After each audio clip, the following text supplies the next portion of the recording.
It is Wednesday, my dudes, and you are watching The Sweat presented by DraftKings. I am Emerson Latzia, but I am not alone. Jared Carabas will be here on this desk in studio coming up in just a moment. We've got analysts here dishing out some MLB picks tonight. We're going to look ahead to Game 6 of the NBA Finals tomorrow. Oh, my God, we're going to talk US Open, Millie Maker picks, how you guys and gals can party with us, DraftKings tonight here if you are in the Boston area for said US Open. We're going to give away some US Open tickets, tons of Adidas swag as well. But we're going to start with Game 1 of the Stanley Cup Final tonight. The Avs and Lightnings. Check out your points leaders for both teams entering this one. We have two of the best teams in the NHL over the last half decade locking horns, including the most successful postseason and regular season squads, respectively, over the last 3 years. It literally doesn't get any better than this. Oh, actually it does, because we have Anna Dua from NHL.com and the riveting RotoWire duo of AJ Scholes and Paul Bruno. They're here to dive into some top DFS plays for the Showdown contest on DraftKings. So Nathan MacKinnon here, most expensive option at captain at 16.2. So that's 1.5 times the salary, but you get 1.5 times the points in return. Are you going with the top of the board here, or are you going to look elsewhere, Anna? So Nathan MacKinnon, always great option. You can't go wrong with them, but you actually already showed my captain. I'm taking a look at Nikita Kucherov. I just think he has to be the best value for what he's listed at. 4th most points in the league this postseason with 23. And, he's played 3 more games than MacKinnon, but he has 5 more points than him in that span. And he had points in all but one game against the Rangers last series, and he's just been so dominant. I think he's the best bang. Okay, Paul, what's your strategy here at captain, man? You know what? To set up my pick, I need to make a couple of points first. I'm thinking that the layoff for Colorado will be a factor in Game 1. We've seen this before in recent seasons as well as in this playoff season. So I'm looking on the Tampa side. As I stated yesterday, I'm favoring them to win this series, actually. And they'll likely have the added boost with the return of Braden Point early on, maybe even tonight, while Nazem Kadri's still out for the Avs. My lineup captain, though, I'm going to agree with Anna. Nikita Kucherov, for me, is the top choice because he's the Bolts' top point getter in these playoffs. I mentioned yesterday on our show that he's had a very nice run, a historic run in the last 3 playoff seasons that has only been rivaled or exceeded by some guy named Wayne Gretzky. So that tells you the rarefied air he's been in. And it should be no different tonight. And in this series for him, he cost $13,800. I think that's a real good value for one of the top players in hockey. AJ, there are multiple point-producing juggernauts here to choose from. Yeah, and unfortunately, we're just going to have to go 3 for 3 here. I think Kucherov makes the most sense based on his salary and his production. Look, I'm not saying by any means fade Nathan MacKinnon tonight. I think if you use Kucherov as your captain, you should still get Nathan MacKinnon in your lineup. If you really want to captain somebody from Colorado tonight, I would actually look at Cale Makar instead of MacKinnon, again, solely because of that price point. It's just too high here when you can get 2 other guys who are producing at significant value, similar, but I'm with these 2. I'm on Kucherov as my captain tonight. Okay, so let's see if you guys and gal actually differ a little bit on who you decide to stack with your captain, AJ. Well, for me, it's Stamkos. I think he makes a lot of sense at 8,600 here. You could certainly make an argument, maybe one of these 2 will, for Palat, who's also got 11 points in 10 outings. But I generally prefer Stamkos here because he's got more goals over that 10-game stretch and more power play points. But I certainly wouldn't argue against, instead of Stammer as your stack here, going with Palat instead. Okay, Paul, what do you want?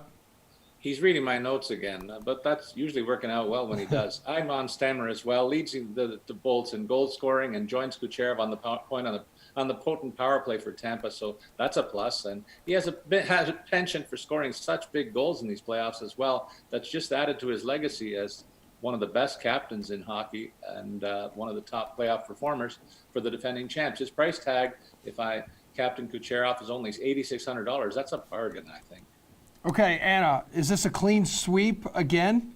I'm so sorry. I think this is a clean sweep again. It's just so tough to argue against Stamkos right now, especially after how well he performed in those Eastern Conference Finals, had 5 goals in those 6 games. And Paul's right. He scores the big goals when it matters the most. He really came to his own, was probably one of the most impactful players for the Lightning in that series that just finished. So you can't argue against Stamkos.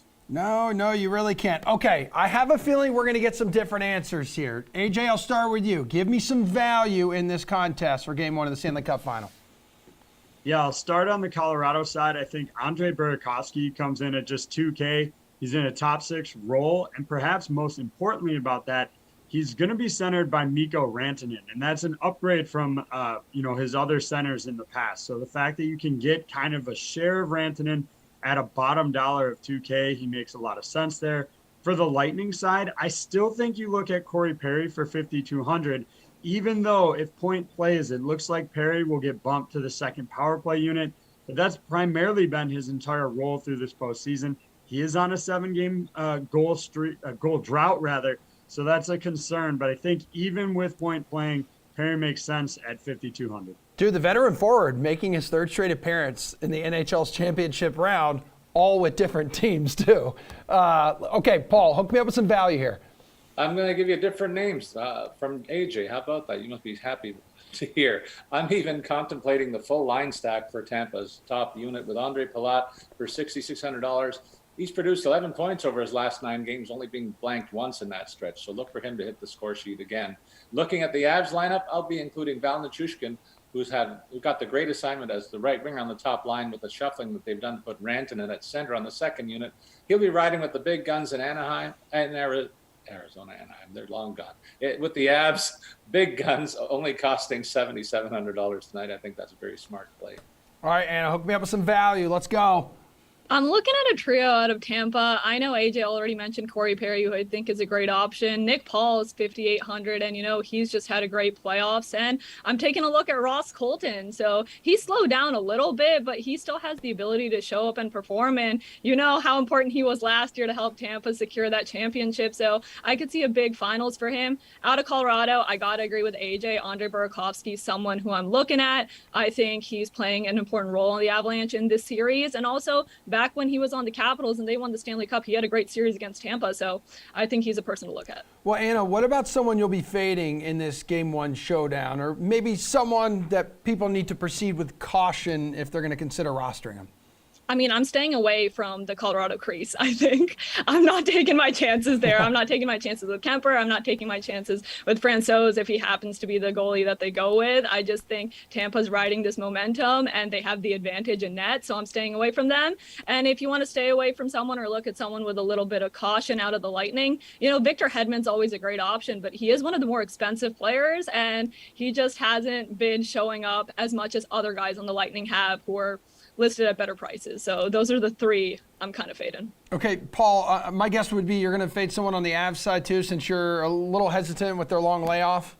I'm right with Anna on the goaltending. I just can't trust either guy after a long layoff too.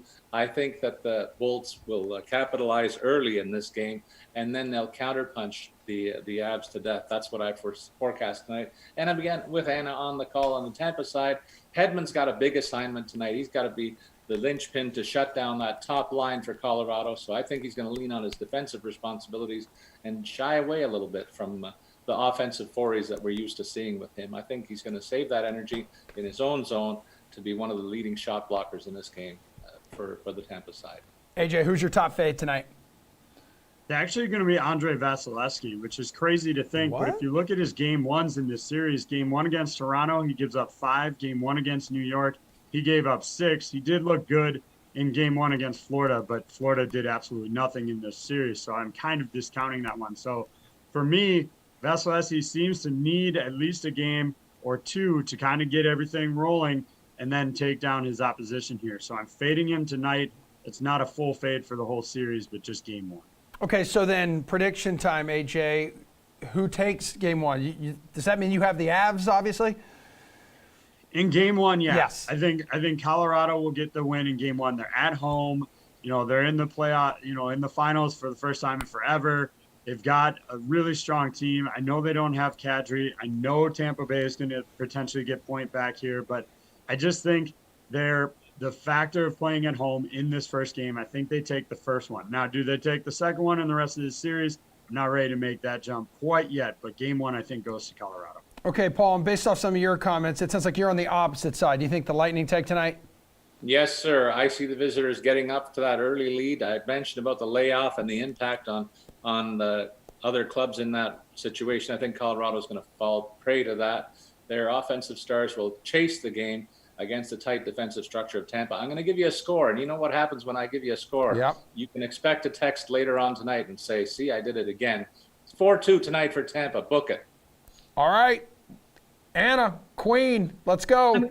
I'm going to be the tiebreaker, and I got to go with Paul on this one. I'm looking at Tampa. I think game ones, you always kind of lean towards the team that has the most momentum coming into the series, and for me, that's Tampa Bay. The Rangers really thought they stood a chance in the Eastern Conference Final, and Tampa just shut them down, and I think they're going to ride that, get a victory early on, but I don't know if they're going to get two. I think Colorado's going to bounce back. I think it's going to be a very close series, but I have the Lightning in the first game. All right, so it's Canada versus the USA here, AJ. You've got our neighbors to the north going up against you. You three are fantastic. Should be a hell of a series. Should be a great, great game tonight. Looking forward to it. I'm looking forward to also having Jared Carabas join me on the desk here in studio coming up.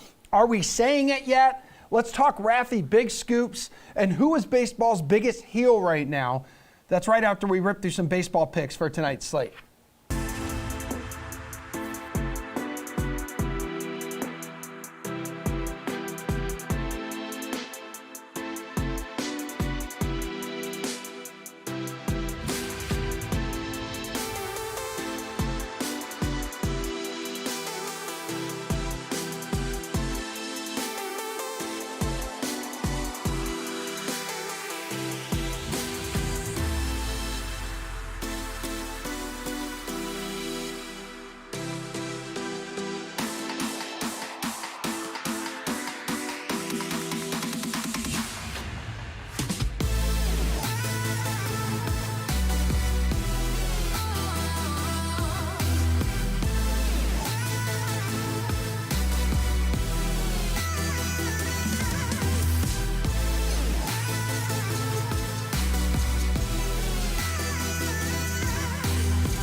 All right, Rhys Hopkins, the baller of Tuesday night, an absolute tank, putting up 44 DK fantasy points.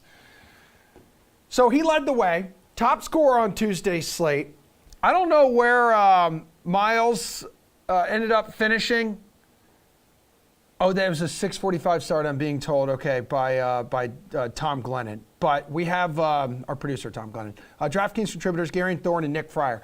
The no-hitter that was lost last night, Fryer, I'd like to start with you. I know that had to be extra painful because you're a former pitcher yourself at the college level, but that has to sting. Last out, last pitch, and the dude drops one in center field, and no-hitter's just gone. Yeah, someone who could never pull off a no-hitter themselves, it is definitely painful to watch some other guy who's coming close to it. But yeah, against the Pirates, no less, too, a team that hasn't really done a whole lot of damage against right-handed pitching of late. So yeah, that's tough one. And I like McCullers, too. I mean, I know he's not a strikeout guy, but I still value strikeout guys in this game as much as for DFS. They don't usually do much for us. Oh, man, Cal Mitchell just playing spoiler there, Gare Bear. Yeah, I mean, it's tough, especially with two strikes. Yeah. But it does remind me, and I know John Boyce recently made a video about this, and it reminded me again, but Dave Stieb in the 80s lost consecutive no-hitters on back-to-back starts with 2 outs in the ninth with 2 strikes. Oh, my God. And the statistical probability of that was something like 240 million to 1. So it hurts for Michaelis now, but just know it could be worse. Yeah, What true. a payout. Right? And like Michaelis, he fought through 128 pitches. So he was, as you've mentioned, 1 strike away. Love to see that. From throwing the second solo no-hitter of the Major League Baseball season. Let's go ahead and let's cover the bases here, guys, for tonight. We got a 9-game slate. So first base here, your favorite pitcher, Fryer. Who's it going to be tonight? Yeah, so obviously there are some really good options at the top of this. You look at like Nestor Cortez and Shane McClanahan, obviously going toe to toe with one another. Pitchers, whenever you got them going against another strong pitcher, I feel like that usually feeds into one another. But I'm actually looking at that Braves game because Spencer Strider is still a value option right now, under 8K, going up against the Nationals. I look at the Nationals and they're in the lower third in OPS and ISO and WOBA against right-handed pitching this season. So I feel comfortable in that regard. I know they don't strike out a ton against right-handed pitching, and that's the most important thing that we're looking for largely. But last time he saw them, he did average a strikeout per inning. It was only 3 innings, so they still haven't gotten a great look at him to this point. And honestly, too, like Strider, he's striking out everybody that he's seen at this point, like 25 strikeouts over his last 16 and 2/3 innings. So you got some great high-price guys to pick from, but I think you want to build around this value option. Favorite pitcher, Garion, hook me up. Yeah, that's a weird slate. I think there are some really viable options, Strider being one of them. There's some guys who are just absolutely dirt cheap you could possibly take a chance on. But like Nick said, we do have this trio at the top who have been among the best pitchers in baseball, if not this season, last season as well. But they all have really tough matchups on paper.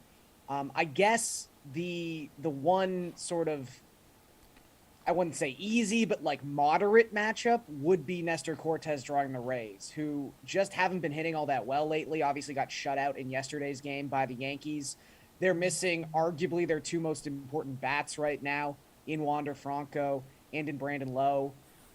So I think Nestor can bounce back. He had his first bad start of the season in his last outing against a red-hot Minnesota team that really got healthy at exactly the right time and is loaded up with bats who can hit left-handed pitching. I don't think the Rays really possess that. And in June, again, they've got some pretty middle-of-the-road numbers. They've got a 98 WRC+. They've got a 296 WOBA. These are all in the lower third of baseball. So I think Cortez, who's, hovering around a 28% strikeout rate, 2.39 expected ERA for the season, I think he bounces back tonight, and I think I have him over the other 2 studs up around 10K just because of that matchup. Yeah, and he's already given the Rays some headaches once already this season for sure. Second base, favorite hitter, Garion? Gonna go with Rafael Devers. $5,800. James Caprillion has had a rough season so far. And one of the big reasons for that, his struggles specifically with left-handed batters. Lefties have combined to a 400 WOBA and 2.65 home runs per 9 off of Caprillion so far this season. So any lefty would be in a nice spot against the Oakland right-hander, but Devers is one of the best left-handed hitters in baseball, and since May 1st, he's hitting 354 with a 205 WRC+. So I think the Red Sox probably going to win big again against the Athletics tonight, and Devers is probably in the center of it all. Well, just slugged his 15th homer, too, and AL MVP candidate right now, Gary. And I know that had to be a little painful for you. Fryer. I mean, literally, I said at the start of the season, he's not going to lead the league in RBIs. He's going to score more runs because he's hitting second. He's second in the American League in runs scored and like 50th in RBIs. So I'm sitting here being really smart. I don't care what you guys want to do. No. Galaxy brain. You're brilliant. You're handsome and you're smart. It's a perfect combination. Fryer, go ahead. I agree with Emerson's points, but I'm going to go with a different third baseman actually from the AL with a slightly higher total. Of course, we got the Rockies game. Jose Ramirez at 6K. There's like 4 or 5 guys to pick from in that 6K range. He's got a 55.9% fly ball rate in his last 40 plate appearances against left-handed pitching. 32.4% hard contact rate in that span, which isn't exactly great, but it's not bad. Still 1 home run, 3 doubles, and a triple during that span. But in all of this, he only has a 212 BABIP against left-handed pitching during that stretch. He's going up against Austin Gomber tonight, who has given up an above average line drive rate across his last 84 plate appearance or total batters faced that are left-handed. Average ground ball rate in that stretch actually below average, and not a whole lot of soft contact. That's like the 4 home runs, 3 triples, and 1 double. So for me, this all spells out to a big day for Jose Ramirez. Yeah, and I know it's on in one of the DK Nation articles as well. That could be a good team to target to possibly stack last night, despite only 4 runs. Managing 4 runs last night, because a lot of those dudes in that lineup have very affordable prices, as you have pointed out already, Fryer. So third base, favorite value, where are you looking? Well, actually, when we're talking about stacking, I do think that you should go and look at it. Ahmed Rosario, Miles Straw. Those are guys. They're both at 4K even. So those are definitely guys that you can mix in, and they fit into that value range that we're talking about. Just because Gomber's, against right-handed hitting, I know I was highlighting those numbers against Ramirez, and as I meant to say, right-handed hitters. But yeah, he hasn't been as effective against them. But if you're looking for a one-off, I do like Ian Happ at 3.4K going up against Ryan Weathers too. Weathers is making his first major league start of the season, and he gave up a 41.7% hard contact rate against right-handed hitters last season, led to a 6.03 FIP against right-handed hitters. And he's also got, give up a 38.1% fly ball rate against right-handed hitters last season as well. That's pretty dangerous going up against a guy like Happ, who's got a 4.16 WOBA against lefties. All right, Gare Bear, who do you like as value play? Yeah, going to go back to that Cleveland-Colorado game. Just go to the other side for a second because you've got a pair of, I would say, underwhelming left-handed pitchers taking the mound tonight, and Jonathan Daza has been one of the best hitters of left-handed pitching in all of baseball this season. It's a 49 plate appearance sample size. He's hitting .447 with an OPS of 1.002, which is not what you would expect for someone who does not have a home run yet this season. But he does sort of circumvent some of that worry, some of that lack of home run upside with the fact he's likely going to be hitting second in this lineup. That'll probably mean 5 plate appearances tonight for Daza. I think he's going to be able to do some damage. He's also the exact type of hitter, the real sweet spot archetype you look for in DFS, aside from the power concerns. He just puts the ball in play. He never walks. He never strikes out. I mentioned the 49 plate appearances against left-handed pitching. That's led to 44 batted ball events. So he's not someone you're going to watch take strike after strike after strike, hoping he would put a ball in play. He's going to find some action tonight. Take everybody home right now, Gary, and hook us up with your favorite run line or money line bet on the DK Sportsbook. So I mentioned I think the Red Sox are just going to roll tonight, as they've done the last 4 times they've played the Athletics. Their run line is a little low. It's actually at plus money because of the starting pitching situation for this game. They've had to call into the AAA system to bring up their starter tonight. Winchowski's, he's been okay at the AAA level. I don't really think there's anything too concerning about his numbers at that level. And the Athletics just can't hit anybody at this point. They're 1-9 in their last 10 games. They're 0-7 in their last 7 games against the American League East, like good teams. They just can't compete in these contests.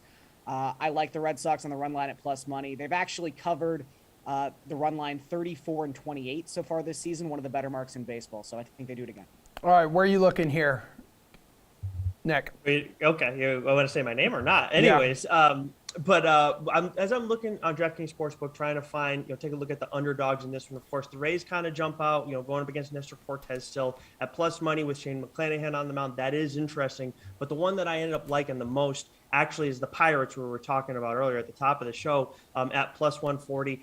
I understand that they just, almost got skunked yesterday, rough day with that doubleheader, and they're 1-8 against the Cardinals this season. But I'm actually fading that trend is going to continue. They got to mix a win in once in a while against this team. And with Flaherty on the mound, it's his first major league start of the season. I know he's had a couple outings at the minor league level, but he's only going to be throwing 60 pitches today. So we don't know necessarily what we're going to expect on that. And he's probably not going to be the same guy he always is. And also, when you look at that Cardinals bullpen too, they got a 4.22 ERA this month. And then Contreras has been pretty solid for the Pirates. He's keeping his team in the game every time, his last 5 outings, despite only winning 1 time in that stretch. So I like the Pirates at plus 140. Nicholas Fryer, extra bases. I need your favorite player prop, please, for tonight, 9-game slate on the DK Sportsbook. So I would go with Jose Ramirez at over 1.5 total bases for all the reasons I highlighted earlier, but that's at minus 160. Not saying you can't play it, but that's a little bit high when we're talking about the juice. Vlad Guerrero Jr. is a guy we have not talked about at all today. Over 1.5 total bases at minus 115, 42.3% hard contact rate, but only a 217 BABIP across his last 31 plate appearances against left-handed pitching, which is pretty much since the start of May. He's going up against Zimmerman tonight, and he's allowed a 34.9% hard contact rate to right-handed hitters. The last 95 right-handed hitters he's faced, and a pretty low ground ball rate and a ton of home runs during that stretch. All right, Gare Bear, your player prop tonight. Wouldn't be an episode of The Sweat if we didn't take the opportunity to just bash Reed Detmers. I know Steve's not here, so I have to do it in his honor. I'm going to take under 3.5 strikeouts for Reed Detmers tonight at plus money. a lot of this just has to do with the matchup. The Dodgers, I mean, across the last half decade have tended to be one of the lowest strikeout rate teams in all of baseball. They're only striking out in just over 20% of their plate appearances against left-handed pitching so far this season. But Detmers, I mean, say what you will about the guy. He's just not a strikeout pitcher, even at the best of times. This season, his high for strikeouts in a game is 5. He's gone under 3.5 strikeouts in 4 of his last 6 starts. And, you know, he's like 13th percentile strikeout rate in baseball, just a 16.2% strikeout rate. I just don't fear him racking up the strikeouts, especially against a team like the Dodgers, as I said, that just historically have been one of the lowest strikeout rate teams in all of baseball. All right, you guys were fantastic as always. I love having this duo on with us to talk baseball. We are going to break down some bets for the NBA's Game 6 of the finals tomorrow night between the Celtics and the Warriors. That's coming up because there is reason to believe Boston can come back in this thing. But right now, we got a quick break, and then Jared Carrabba's joining us on this desk in studio. We got a lot. Is it time to say it? Are we going to talk some ice cream here with Raffy Scoops? You know, let's go right after this break.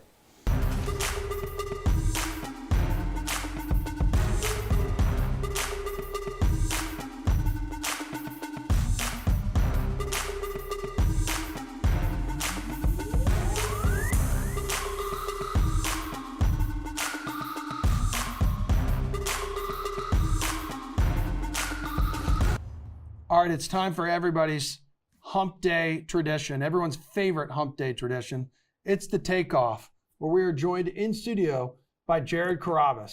It is such a pleasure to have you here once again. How are you doing today? It's such a pleasure to just look at you. It's a pleasure to look at you more. It's a pleasure to be around you and feel your ambiance. Yeah, I bring in that essence. energy. What I do is I, put you and the company on my back like JanSport.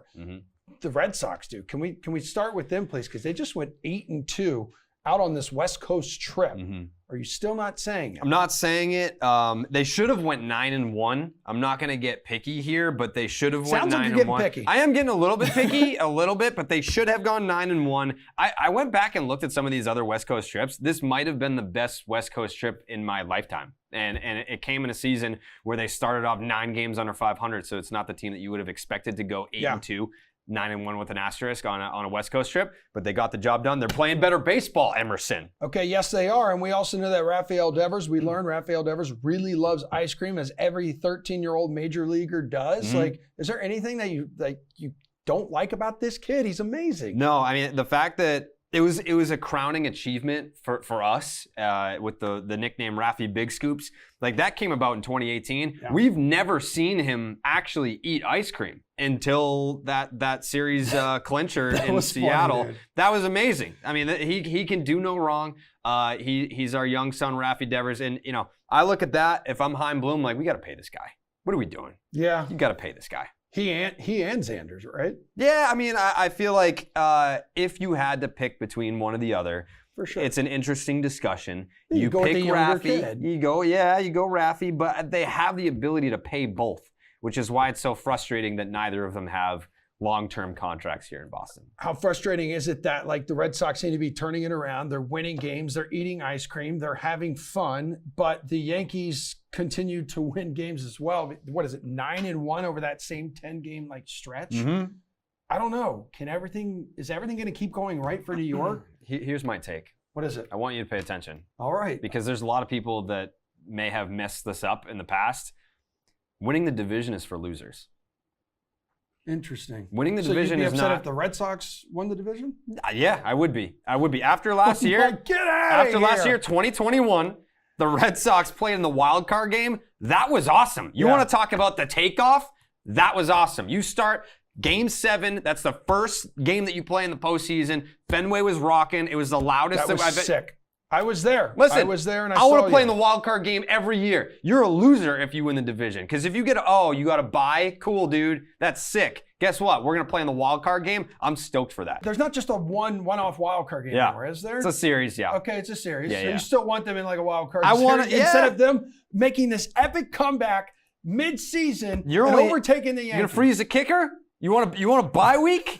You kidding me? Do you think that is conducive to success, is sitting around while everyone else gets hot? You do see that in baseball a lot. You Team do? who, like wins that wild card game. or Colorado makes wild Rockies, card- 2007. Yeah. They swept their way to the World Series. The Red Sox played best of 7, and they went to a 7th game against Cleveland. They rolled into the World Series hot, and they steamrolled the Rockies. They had won like 21 or 23 to that point. Guess what? What?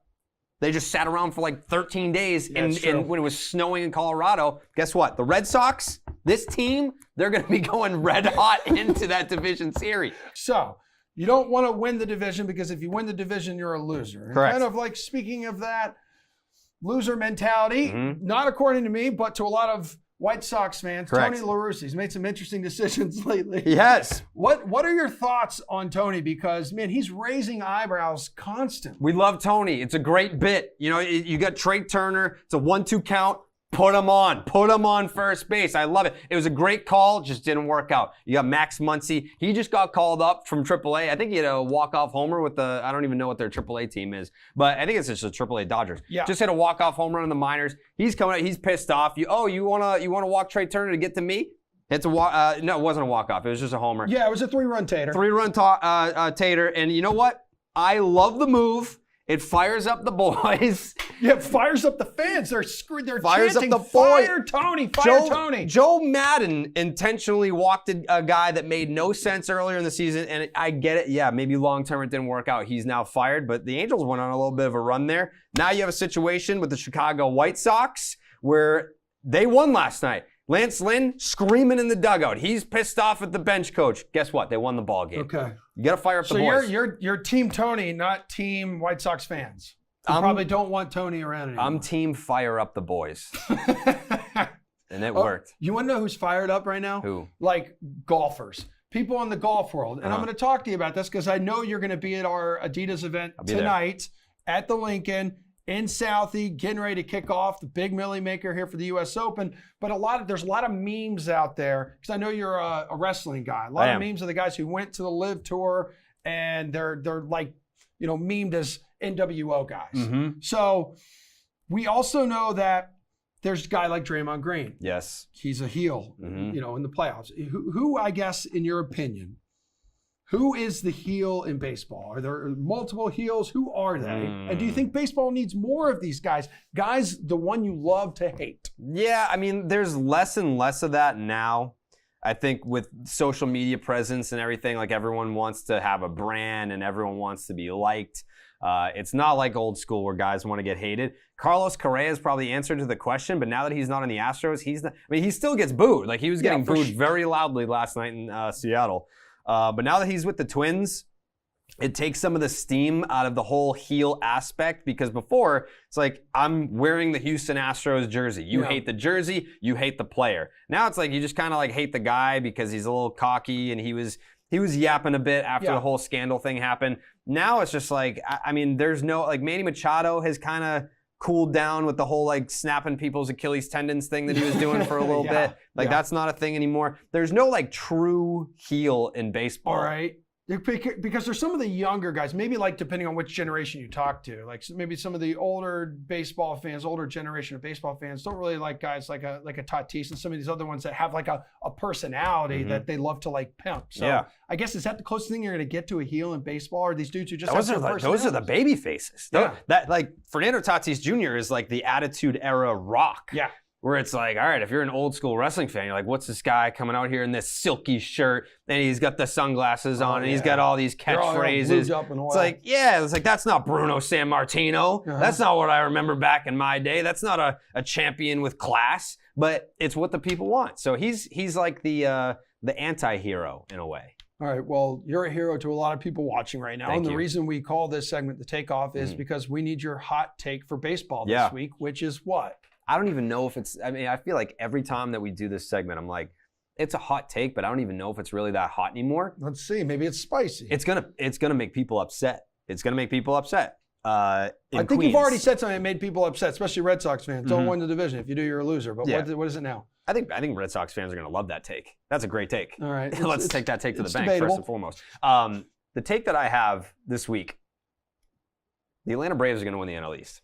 Whoa. Yeah. And Just I know lost that one of their best players too. Ozzie Albies broke his foot. And you offered up your foot. Offered up because my foot. You're that good of a human being. Yeah, I mean, I just love the game of baseball. Love the game of baseball, and I can't have a team that's winning 12 straight games, lose one of their best players, take my foot. Like, what am I doing? I'm just sitting at home watching baseball. I'm not playing baseball. I don't need my foot. But I have the Atlanta Braves overcoming the New York Mets, and that's not really a knock on the Mets so much as you sort of like look what's happening with that team. The injuries are mounting, and the Phillies are playing good ball. The Braves haven't lost a game in 2 weeks. I don't know.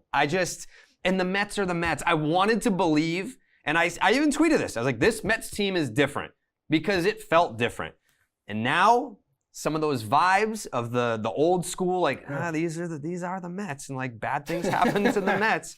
Bad things. I mean, everyone just kind of waits for it for the Mets to do that Mets thing. And yes, implode. And it's sort of happening. It's been more of like a death by 1,000 paper cuts versus just like one big blow to the head. Yep. So yeah, I think the Atlanta Braves are playing the baseball that we thought that they were going to be playing all along. They had that team meeting being like, hey, let's put last year to bed. And ever since then, they pretty much haven't lost a game. And then on one of your podcasts recently, like you opened up like the phone lines, right? To I think the Phillies fans. Every time we open up the phone lines, the manager gets fired. So we might do that with the White Sox next. Okay. Yeah. After you already talked about how much you love Tony La Russa. I personally don't want to see any manager get fired.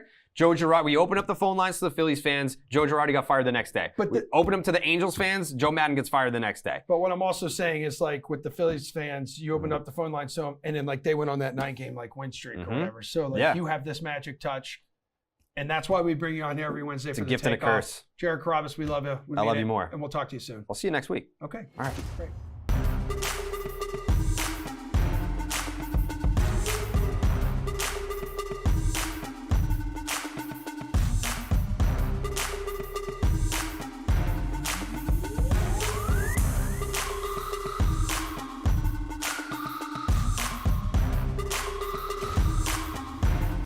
Nine times.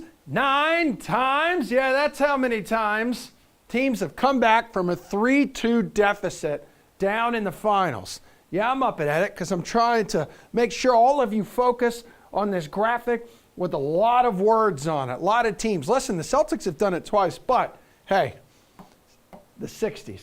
That's a long time ago. Last team to do it, the Cavs against the Warriors, who were up 3-1 in that series in 2016.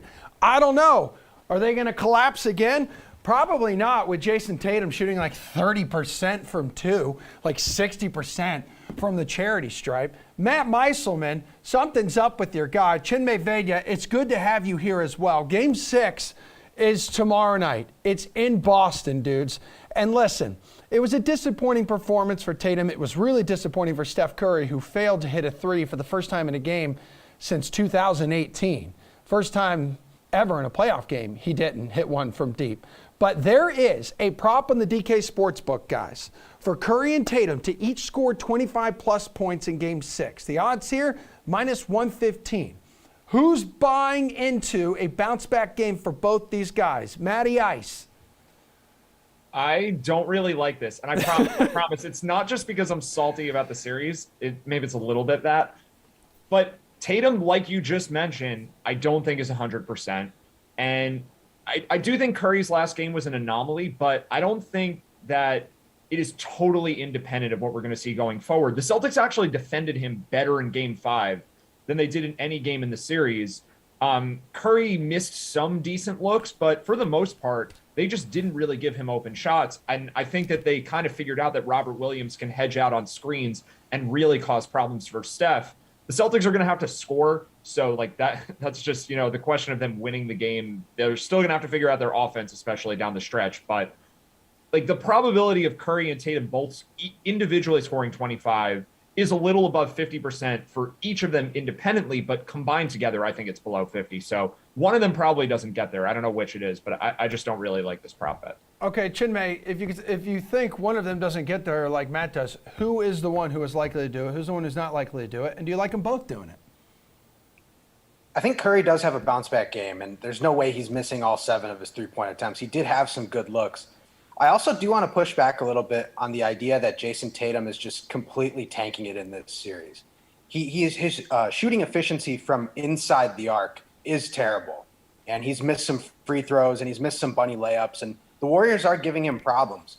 But some of the Celtics supporting cast members have not showed up when Jason Tatum has needed them to in key moments. And he's scoring points. So I think Tatum definitely gets there.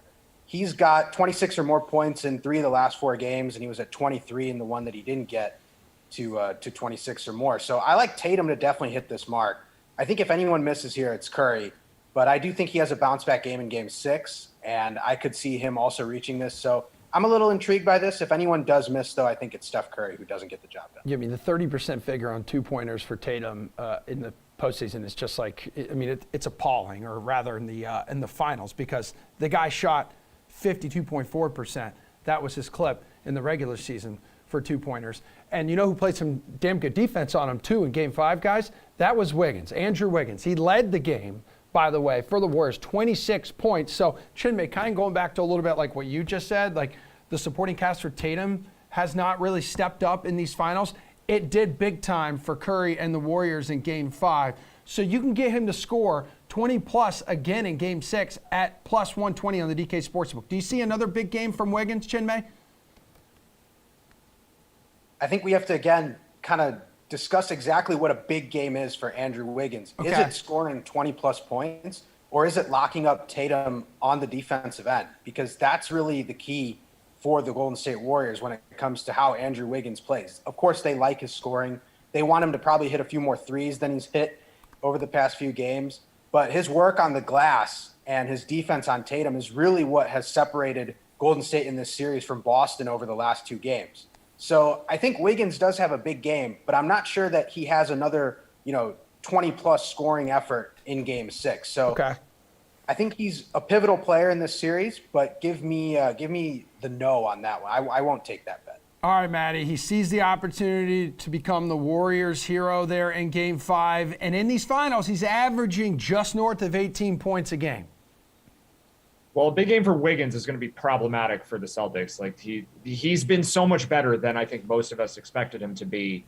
I don't think he gets to 20, but I think the bet is interesting. Like that's roughly, it's just north of what I would expect. Like 18 points sounds about right. His prop line right now is 18.5. It's juiced to the under. Like 17 or 18 points is probably the expectation. So plus 120, I don't hate it. And it's really going to come down to if Wiggins makes his first 3 or 2.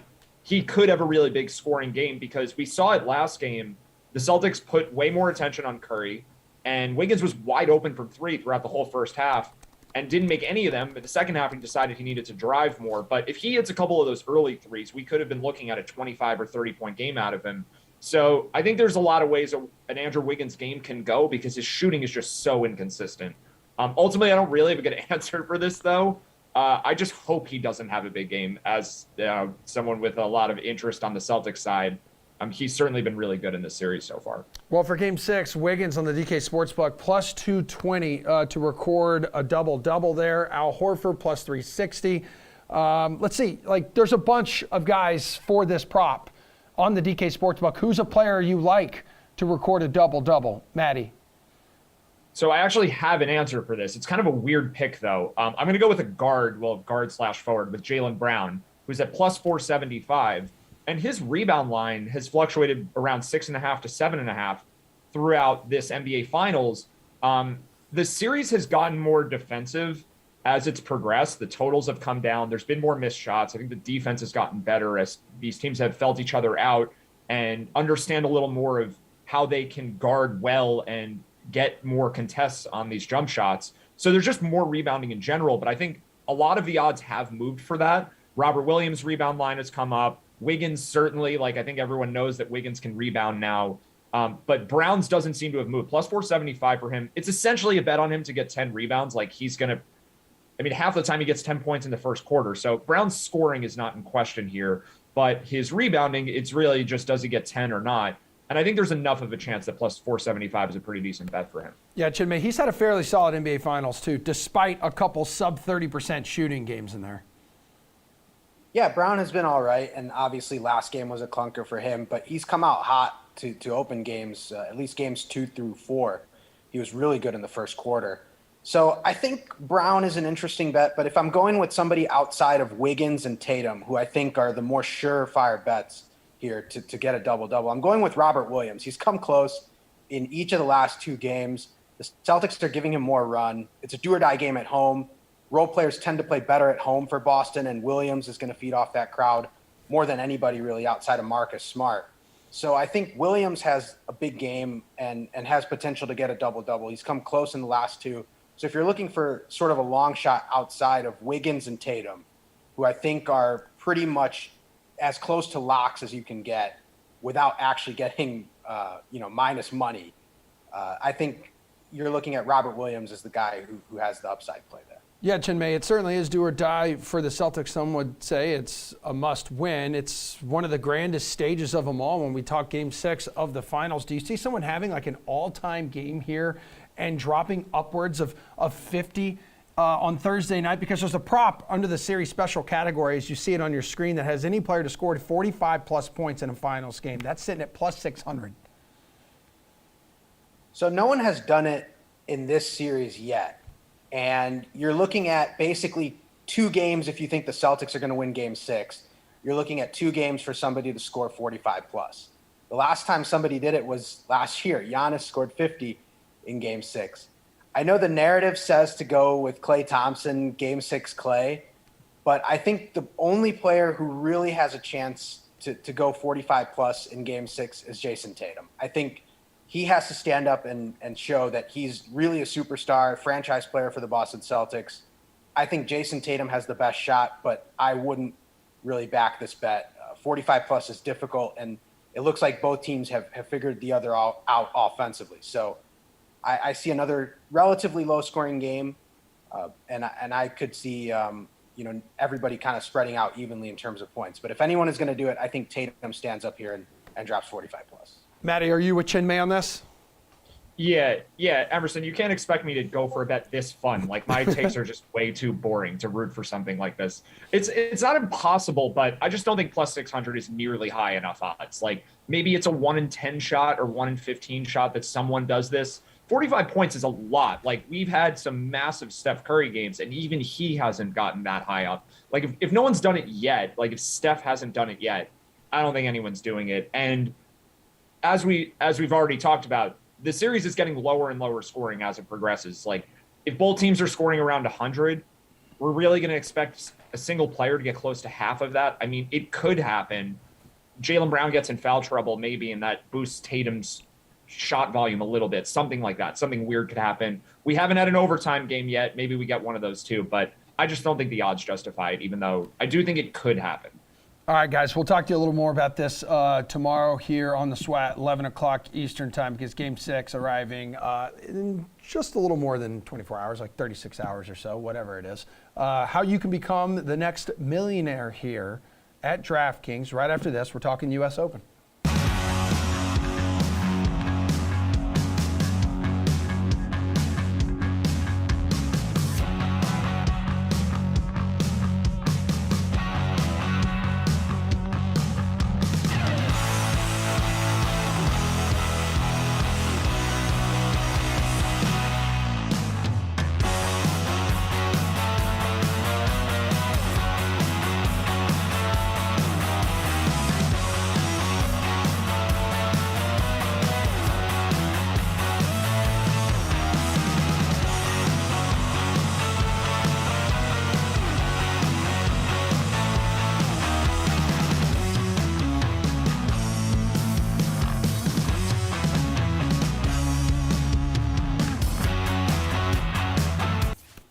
All right, if you build the one lineup in our Millie Maker that scores more points than all the other lineups, you will win $1 million and a ticket to the Tournament of Champions semifinal, where another $1 million is up for grabs. So the Millie Maker, $2.75 million up for grabs for the US Open. It's $15 to enter, so it's going to close. The contest is going to close at 6 a.m. Eastern time tomorrow.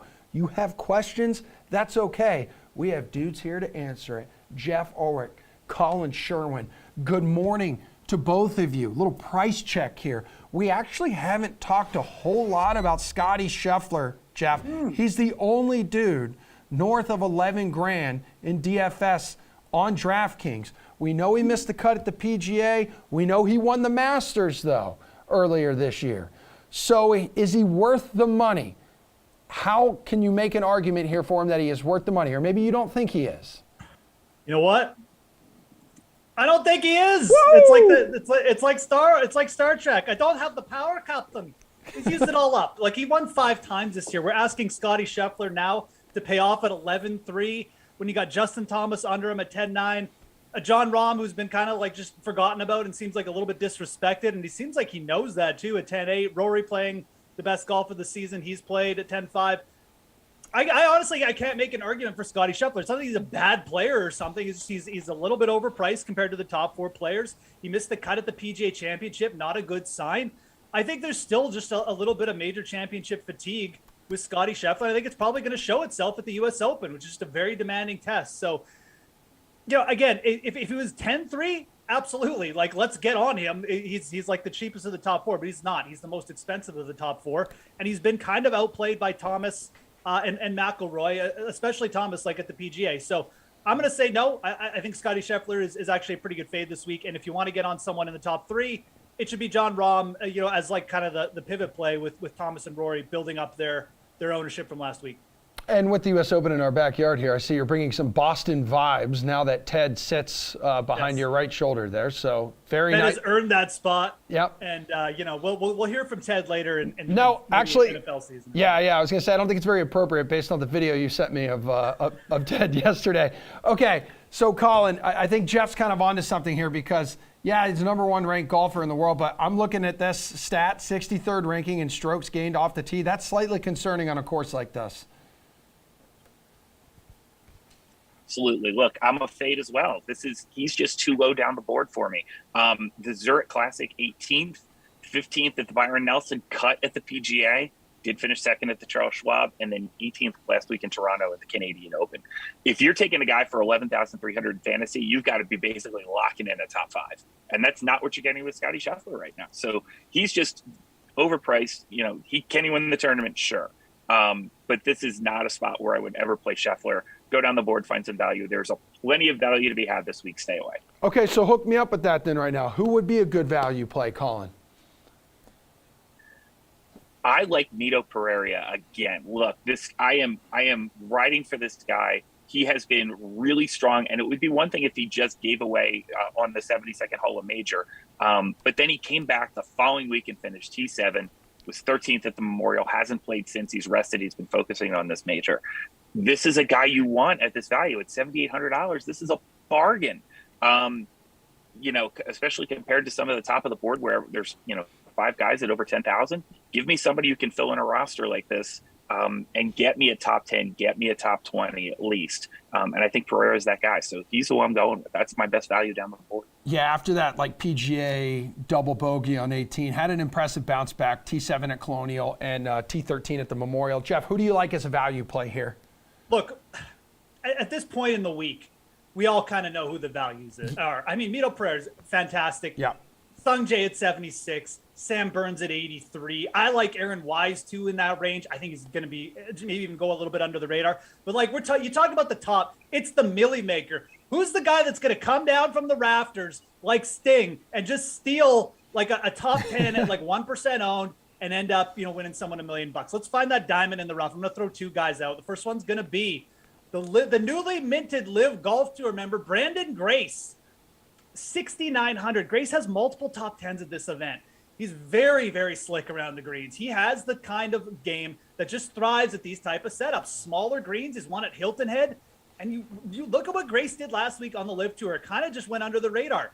He had the round of the week on Saturday. He moved himself well up the leaderboard. And I'm telling you, when this guy gets some confidence with the putter, he thinks he can win in any event. So Brandon Grace is a guy for the Millie Maker. You want that one diamond in the rough, the 1% owned guy? I would really take a shot with him. Another player to look out for, 2 under 7K, Ryan Fox. Ryan Fox is an immaculate ball striker. Yes, he stinks around the green, but if he can just be average and the putter gets going this week, he has been on fire worldwide. He's like hasn't finished outside the top 10 in like 6 straight starts. He's got to win. So Ryan Fox, 6,700, another player to look for, same kind of thing. you put him in a milli maker, he's gonna be really low owned. Yeah, he doesn't play a whole lot in the United States, but hey, made the cut at Southern Hills. Okay, I'm going to ask you guys this straight up. Need your favorite DFS play at the US Open. Jeffrey? I'll just go with the guy that I'm basically attached to the leg at this point. It's Patrick Cantlay. Oh my gosh, He's in all I my knew it. articles. He's 9,200. I think when you look down this board and you see Cantlay there at 9,200, coming off what he did at the Memorial, another tough course. He's got that high-end putting that can just get so hot, and he gained 4 strokes there at Memorial. If that club comes for him this week, I think this setup is really good for Cantlay. T15 at the U.S. Open last year. That's going to be my favorite play. Your favorite DFS play, Colin?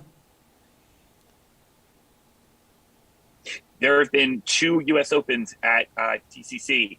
There have been 2 playoffs. This playoff will be between Rory McIlroy and Will Zalatoris. And Will Zalatoris will finish second, but that's okay because you still want him on your board anyway at $9,100. So that's where I'm going. I'm going Zalatoris is my best down. Ball striker, ball striker, ball striker. That's what you want this week. He's the best ball striker on tour. All right, guys. Excellent work. You two are going to talk a lot more U.S. Open golf. You'll talk bets, DFS coming up tonight on the slate. I won't be able to make it because I'll be holding it down with Reed T. Fowler at our Adidas event in Southie tonight. So if you're in Boston, come hang out at Lincoln over in Southie. I think it's like 6:30 to 10 o'clock. We're going to be giving away a couple tickets to the U.S. Open. Lots of Adidas swag as well. We're unveiling the Code Chaos 22 shoe. It's going to be an epic evening. It's going to be loud. It's going to be vibrant and amazing to be there. And I can't wait. Thanks so much for watching, guys. We'll see you tomorrow morning. Meow.